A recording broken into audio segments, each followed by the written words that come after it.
সেদিন আমি party makeup করতে গিয়ে ভীষণ ভুল করে ফেলেছি। দুজন ক্লায়েন্ট ছিল, তার মধ্যে একজনের খুব সুন্দরভাবে পোজ নিয়ে ভিডিও করেছি।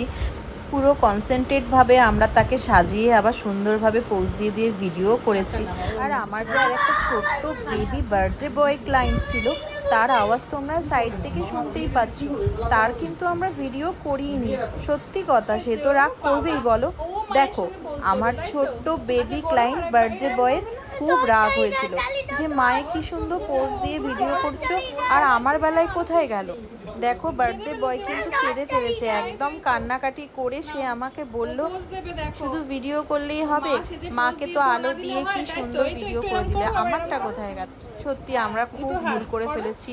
আমাদের আসল যে বার্থডে বয় তারই ভিডিও না করে শুধু তার মায়ের ছবি আর ভিডিওই করে গেছি। তো দেখো, আমাদের আজকে বার্থডে বয়টা কতটা কিউট ছিল, ভীষণ কিউট। তাই শেষ পর্যন্ত আমরা বার্থডে বয়ের ভালো করে ভিডিও, ছবি সব কিছু নিয়ে তারপরেই কিন্তু ওখান থেকে এসেছি। আর আমাদের বার্থডে বয়ও খুব হ্যাপি। ভিডিওটা কেমন লাগলো সবাই জানিও। চলো টাটা।